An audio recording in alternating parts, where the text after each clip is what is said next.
Hi there, I'm Tom Spencer. This week on Central Texas Gardener, get a new spin on houseplants with Jenny Peterson, co-author of Indoor Plant Décor with Kylee Baumle. From style to statement, bring some of that garden love inside, even to your home office. On tour, see how Austin transformed a former airport. Daphne answers your top question and makes her pick of the week.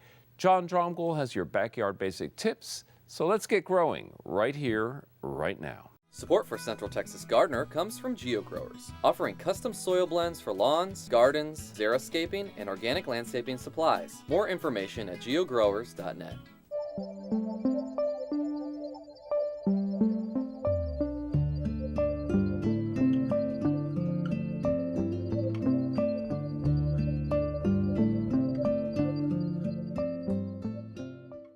What happens to an airport when it closes? See how Miller Airport in Austin transformed runways into a community of close neighbors, diverse gardens, and wildlife habitat restoration.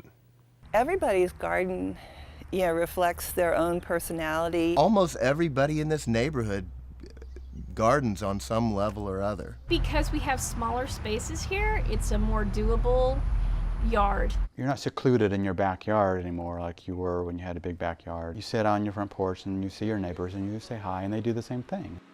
At Miller in East Austin, it's a new and yet old-fashioned way to garden, with compact yards that value resources and connect neighbors as nearby bungalows did years ago. It's a community that unites with nature, too, through the parks and ponds that have brought back the wildlife on land once covered by airport runways and parking lots. Kylee, who is the developer of Miller, is very sensitive to their design and what's happening with the environment. Sunflowers that collect solar energy dot the I-35 access road. In the restored prairies, real native plants support wildlife habitat, framing human services and homes designed to be as resourceful as their gardens. Janelle Dozier faced two challenges, Texas weather and a downsized garden, when she and husband Don moved from New Orleans after Katrina. We wanted to be close in town so that we could do all the fun stuff in downtown Austin. But so it was a trade-off, and then I realized how much you can do with a little postage stamp space. Janelle's garden may be smaller, but every square foot packs a punch. After removing grass, she amended her clay soil for better drainage. She even has a Peggy Martin rose, a Katrina survivor that's just as tough in Texas. In the brutal alley strip that she calls the strip tease, Janelle affirmed her new roots with Texas natives. And I realized, I'm right here in the city on the old airport lot, and I can have butterflies, I can have hummingbirds. A few blocks away, Keith Rommel and partner Jose Brunel spend more time enjoying their low-maintenance garden than tending it. It's a small yard and I just wanted to get as much impact from it as possible. Color was a big thing for me. I wanted a variety of color, so I think every color in the spectrum of the rainbow is in there. But not only the color, just texture and variety. So there's mulch and crushed granite and rock, and in different size rocks. So there's a lot of ways to add texture and interest to the yard, and that was my goal. The walkway was just pushed away and is going right through the garden, so it makes it really look a lot more expansive. It looks like it's bigger than a yard than it really is. Laura and Andy Atlas don't have far to go to pick organic food from their street-side garden. They've had an eye on Miller since the airport moved. Not only did they buy into a resourceful home, they wanted a new garden perspective. We had a typical lawn, with the front flower bed. Yeah. So this was very different from what we had had before. Yeah, this is our first time to take out all the grass from a large area. We actually have a larger garden here than we would at our other house because it's manageable. And the kids are out looking at, dragonflies and caterpillars and birds nesting, and it's really brought nature in a really intimate way. There's a consciousness in the neighborhood. People, consciously don't want to use pesticides. People talk about all these kinds of issues. We've got a swallowtail caterpillar in a pot there. We've got barn swallows nesting in our eaves. We had a mourning dove that was a fledgling that was living on our patio for a couple of weeks. And all these things, you know, and we came outside this morning, there was a dragonfly just sunning itself or just kind of hanging out there. You see all these things and it just makes you feel good. The native prairie was the reason first adopters Carolyn and Glenn Hagler chose their lot. Across from the greenbelt, I thought I can look out and pretend that I'm away from it all, even though I'm not. An inspired gardener, Carolyn wanted to downsize from a large one in their former home. Typical suburban yards are large, very full of grass, and so if you want to do anything, it requires a lot of work and a lot of upkeep. But this neighborhood, we have small spaces, small yards, and it's doable. It's not an overwhelming thing. I think that's what's the main difference here. People really do garden and love to see the difference that a little bit of work can do. The new prairies are taking hold, despite the drought conditions since they were first seeded. The Native American prairies have been so overused. They've been built on, they've been tilled, used for agriculture. There's a very tiny, tiny percentage of untouched native prairie left. So we had this great opportunity to recreate the prairie here at Miller because we had native soils that had not been tilled.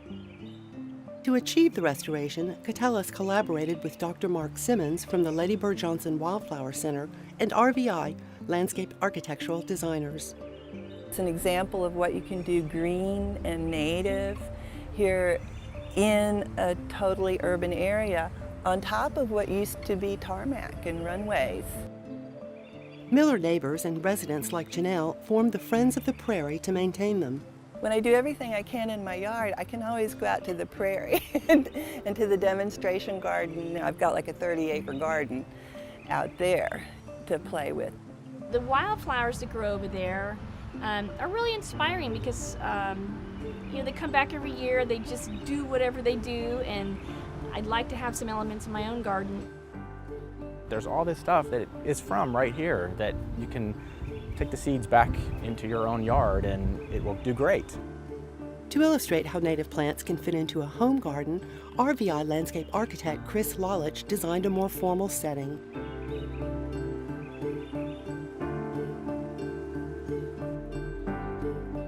A walk around his central labyrinth connects all viewpoints. Sculptor and Miller neighbor Chris Levac designed the artwork to celebrate the garden's indigenous roots. And this is a wigwam, which would be a Native American means of making a house at night where you pull saplings together. Levac's pollen grain testifies to Austin's claim as allergy capital of the world. Each section of the prairie is planted for its biome. United by trails, popular for jogging and strolling, the main link is habitat cluster for wildlife diversity. Arachnophilia, designed by Houston artist Dixie Friend Gay, applauds the return of wildlife in the former parking lot. Water attracts the wildlife too, an engineering design that serves all new residents. All these parks, these big parks, and the ponds themselves are really helping with stormwater control for Miller. At Lake Park, it's hard to imagine that I-35 or a busy shopping center is just around the corner. 2 blocks away, I can arrive at one lake and walk around, and then 2 blocks the other direction, I can walk to another lake and walk around. And the scenery, even around the lakes itself, it changes as you walk around. In its innovative urban design, Miller has an eye on the big picture, a community that connects service, neighborly bonding, and environmental responsibility. And everybody's aware of nature and how we can incorporate nature into our gardens and as part of our homes. And then to have wildlife inhabit this urban space and create a space for wildlife where it's not just this human environment. I think in the future, places like Miller are going to be important because if we continue with the same cycle of tilling up our prairie, which is so ravaged already, that this is really a seed bank for what we might be able to spread into the future. When you look at the gardens here, think about that this used to be under concrete. And we're just having the most fun doing this. And we're also learning a lot about soil, about improving soil, because if you can improve what was under tarmac, you can improve anything, you know. We're now going to shift our attention from outdoors to in, and we're joined by Jenny Peterson. Welcome back to Central Texas Gardener. Thank you. Always a pleasure to be here. Yeah, we're here to celebrate your new book, Yes. which is Indoor Plant Décor. And this is really about indoor gardening in a way, isn't it? It is. It's kind of where interior decor meets houseplants. Right. So it's not a Houseplants 101 book. You know, there's a lot of very fine books out there that tell you specifically how to grow plants and, you know, individual plants. But ours is about how to use plants on the inside of your house in a very stylish way so that it reflects your own particular decor and your own personal sense of style. Okay, and you use the word our, and we want to give a shout out to your co-author. Yes, my wonderful co-author Kylee Baumle, who lives nowhere around here. She's up in Northwest Ohio in a little bit more of a rural setting. So we had met a few years ago and just became good friends, and it was our goal from the beginning to do a book together, and this is where we crossed over. Great. So great. yes. So let's focus on the indoor gardening concept. What you've done in terms of the book is really to organize kind of thematically different styles, if you will, Yes. of decor, then matching that with plants and thinking about how you contain the plants and present them. Exactly. It's not just about a plant in a pot on a table, although we don't scoff at any kind of a household houseplant display that anybody could come up with. But we've come a long way from having a ficus tree in your dorm room and an African violet on your kitchen windowsill. There's a lot more options, Right, today that just say that are a little bit more stylish, a little bit more creative, and give you a kind of a jumping off point for being very stylish inside. Well, and a lot of the imagery in the book is not just stylish, it's artistic and maybe even a little bit avant-garde in a way. We were kind of going for that, and some of it might, there might be more of a traditional gardener or person with more of a traditional or classic home that could look through some of our book and think, that's a little wackadoo for me, but it's gonna, hopefully we've got something that's going to appeal to everybody in whatever kind of decor you have in your house. Well, you're in Austin, so wackadoo is welcome. Okay? We're gonna keep my Austin co-author had to wackadoo. rein me in probably a little bit. I was like, that's not crazy. And she said, yeah, it is for people in Northwest Ohio. Okay, well, it's a good yin and yang situation. You've brought a lot of beautiful things in, and we want to Yes. show those off. And at first, we have a grouping of beautiful plants and really remarkable containers over here. So tell me why you brought this particular group in. Well, there's a few different ways that people can start out planning their own interior houseplant display. One of them is start with the plants themselves. As you can see by virtue of their foliage or flowers, a lot of these plants have a very distinct style. Like that alocasia on the corner over there, it's got very, very bold foliage, very Right. strong veining in the leaves. So Yeah. to me it says tropical or kind of ethnic or tribal, very masculine. If you're a dude and want something in your house or apartment that's Right. not frilly or fussy, that's a Right. great plant to start with. Certainly bold. And I've always loved the color of the alocasia, and that leaf pattern is almost I know, it's just zebra-esque. gorgeous. Yeah, it almost looks fake to me, and Right. I've killed a few of those until I kind of Yeah. figured out how to deal with them. And people love decorating with interior Mexican furniture or African Exactly. accents, and this perfectly matches that. Exactly. So that's exactly what you need to keep in mind if you have a very strong theme like that or decor style going in your home. You really want to pick a plant that's got foliage or flowers that's going to complement that Right. and not fight it. Well, right in front of that, you have the bird's nest fern, which I think of Yes. as a very strong architectural looking plant. Right. Now, I like the bird's nest fern because it can kind of go from, it's kind of a little bit of a chameleon. It can go from one decor style Sure. to another. It can be very traditional depending on the pot you put it in. It can be very contemporary because it has that very strong architectural form. So that's a cool option for a lot of people. And of course, orchids anytime, anywhere, right? Yes, I know. Well, orchids and then that little plumosa fern that's closer to you in that tall orange pot. Yeah. It's either one of those could be, a very classic, elegant choice. It could even be, a bit Asian or Zen Exactly. inspired. I've always thought of the plumosa or asparagus fern as being a very Zen plant. It is, when you have interiors like that, you want to go with something a little bit, softer and simple and, not quite as bold as that. Well, you can go bold, but not quite as graphic, I would say, as that alocasia. And very traditional, the pothos ivy. I know. A lot of times that's one of the first plants we all start out with when we're in our college dorm room. You put that up on your entertainment center or on your headboard, and but it depends on how you use it. You put it in a cute little pot like that, and that immediately to me says kind of fresh and young and maybe a little quirky. So there's ways to use those old, what I call grandma plants, and put them in a fresh new container so it looks a little bit different and updated. And speaking of which, you've brought a classic grandma plant, which Dieffenbachia. I know. So what I love about this is, so what we just talked about was having a jumping off point with your plant selection. Well, you can also do the opposite, have your jumping off point be your container selection. Right. So you have this very pedestrian but beautiful Dieffenbachia. Anybody can grow this in any household. There's nothing exotic about this plant. Right. So, but if you pop it out of the planter it's in and put it in that chartreuse and gray tall pot, that square one in the back, it looks very artsy and contemporary. Right. It has a totally different vibe. Take it out of that pot and put it into that more rounded scroll work red, that dark red container. Instantly classic and a little bit more elegant. Right, if not Asian. Yeah, exactly. And then leave it in that little turquoise pot. And to me, that's a little bit more tropical and earthy because it's more pottery-like. Right. And then I always like, my household is more eclectic. And that's one of the styles in our book as well. So if you have an eclectic interior, what's keeping you from putting all of those containers together? Exactly. You just mix them all together and put, very simple houseplants in them. Right.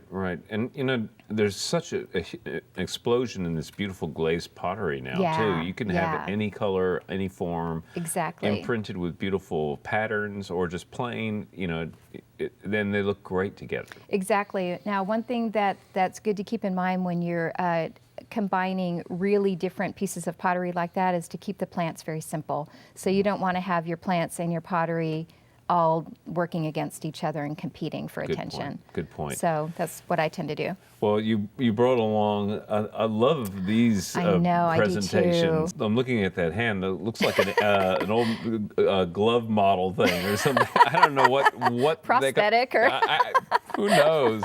But I love the presentation on these.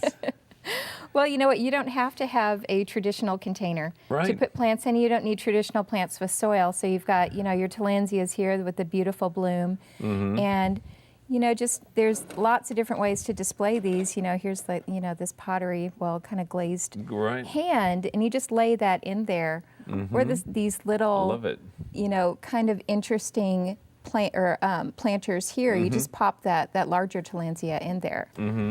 And you know what? You don't even need to have, what I was saying, traditional planters. You can use anything in your household that you can find old silver pieces, mason jars, even cool-looking buckets with old paint on it. Those can all be repurposed into really cool containers for inside. You just have to pay a little attention to the drainage in the bottom. Right. Well, real briefly, you brought something that can even hang on the wall. I know. These are like pocket gardens. They are. Well, you take that very strong outdoor gardening trend of the vertical garden. That's been a strong trend for several years. And when you bring that inside, you can use a very cool product like this from the Woolly Pocket Company. Where you attach this really cool planter to your wall, plant it, and then there's a water reservoir where you just let it wick up. Exactly. Right. Well, and it's not going to hurt the wall. Yeah. Very cool idea. Well, Jenny, again, the book is Indoor Plant Décor. Yes. It's a lot of fun, beautifully imaged and photographs. Thank you so much for coming on and sharing all this with us. Always a pleasure, Tom. Thank you. Okay, great. And coming up next is our friend Daphne. Hi, I'm Daphne Richards. Our question this week goes all the way back to our late season frost, which damaged quite a few plants. Most of the questions that we got involved tomatoes that were planted a little early, as we were all excited, but the early warmth tricked us into planting before it was quite time. Although I didn't plant my tomatoes early, I did make a different rookie mistake and got some frost damage in my yard on some established trees and shrubs.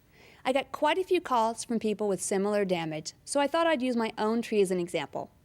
Frost damage on trees is not really all that common, since our temperate zone deciduous trees can tell time quite well. They click off the hours of cold they've received, along with the hours of daylight, which increase with the coming spring. They do this in order to know what time of year it is. Now back to my rookie mistake. I fertilized my plants too early. My landscape's very young and a little raw, so I'm impatient for growth, especially since the high temperatures and lack of rainfall since my arrival in Austin 4 years ago have hampered my progress. I really thought that my landscape would be close to done by now, but instead I only have 2 beds, a row of wax myrtles and a gorgeous Monterrey oak. In my impatience to kickstart my shrubs and trees into high gear, I fertilized them a little too early, 3 days before the frost in fact, causing the tender new growth to shoot out and be extremely vulnerable when Old Man Winter visited for the last time this spring. I was so in shock when I first noticed the damage that I thought it might be a disease, which is what most people thought. But if you'll look closely, only the new leaves were damaged, not the older, tougher leaves, and not the stems. Any sort of tip-invading disease would have not only caused burn symptoms on the new leaves, but also on the tender, developing stem. That would have caused the stem to be discolored, and I would have seen obvious dieback. Although I'm disappointed at the frostbite, you can see that the plant is already recovering by breaking new buds, which will create all kinds of new growth. And actually, that'll make my tree more full and lush, which will, hopefully, look much nicer in the long run.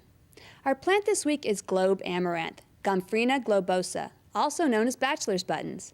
This plant's been a garden mainstay and a gardener's favorite for years, but recently some new colors were developed by the researchers at Texas A&M.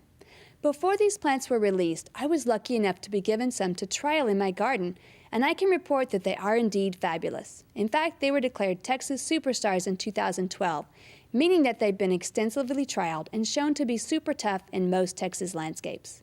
The plant trials coincided with the summer of 2011, the hottest on record, and those little plants just kept on going and blooming like crazy. In addition to newer, deeper colors, taller plants were also developed. We'd love to hear from you, so please visit us at klru.org/CTG with your questions and plants of the week from your garden. Thanks, Daphne. Now let's check in with John Dromgoole for Backyard Basics. Hello gardening friends, I'm John Dromgoole. Well, we're going to talk a little bit about nematodes today. There are many reasons that parasitic nematodes are beneficial. A wide host range, fleas, fire ants, flies, the plum curculio, cutworms. I mean, these guys are the ones that you encounter in the garden sometimes. You know, when they attack them, they can kill their host within 48 hours. And they can also stay viable for months when stored at proper temperature. No natural or acquired immunity to their bacteria, and so they're not harmful to people, pets, earthworms, beneficial insects. And so the way the nematodes make their way to the different grubs that they might find in there is they find carbon dioxide in the soil, or there are temperature changes. And so this is a real good way to find them in the soil. So they're easy to use. They're very effective. They control, I mentioned a few. There are many, many grubs that are in the soil that can do a lot of damage in the garden, or in the landscape, or in the lawn. For example, at chiggers too. Out in those special areas that these are a problem, you can spray them out there too. You know, they need to be sprayed in the evening or early in the morning because the sun can destroy them. So doing it late in the day is very important. The other thing is they need to be watered in. Water is an important part of the success of using these nematodes. And so this might take place over 2 weeks. It's not as if you had to water every day, depending on what the soil moisture level is. But I think that's essential. So out of the sun and some nice water for them, and they will get into the ground, and they attack the grubs. Within 48 hours, I mentioned that, they will have killed these grubs. And they make their way into the grub through the anus, through the mouth parts, or actually through the spiracles. And some of the ones that are soft-bodied, they go right through the body also. There are other types of nematodes out there that you may have heard of, and these nematodes are the kind that attack plants. Well, these aren't that kind. These are different. It's not the one that does damage. It's easy to use. They come in containers like this, and there's a medium in there that helps keep them in the jar and keeps them nice and fresh with a little bit of moisture.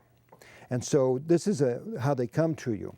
The other thing is, now you'll take them and put them in water and release them into the water medium, and then at that point you'll put them in your sprayer by going through this filter. That way no medium is going in there, just the nematodes, and then you can spray it out there.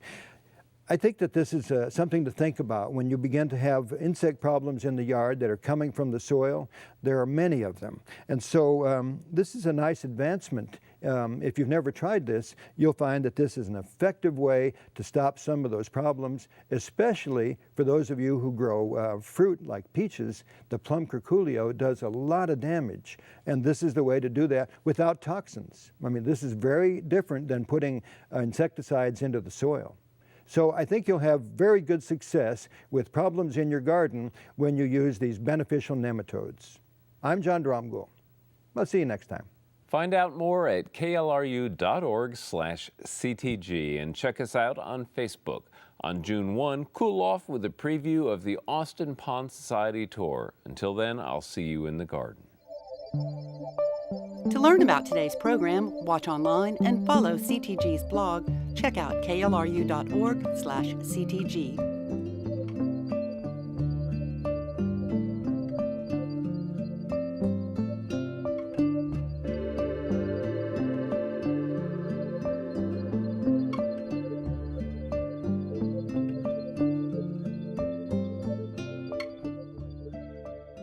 Support for Central Texas Gardener comes from GeoGrowers, offering custom soil blends for lawns, gardens, xeriscaping, and organic landscaping supplies. More information at geogrowers.net.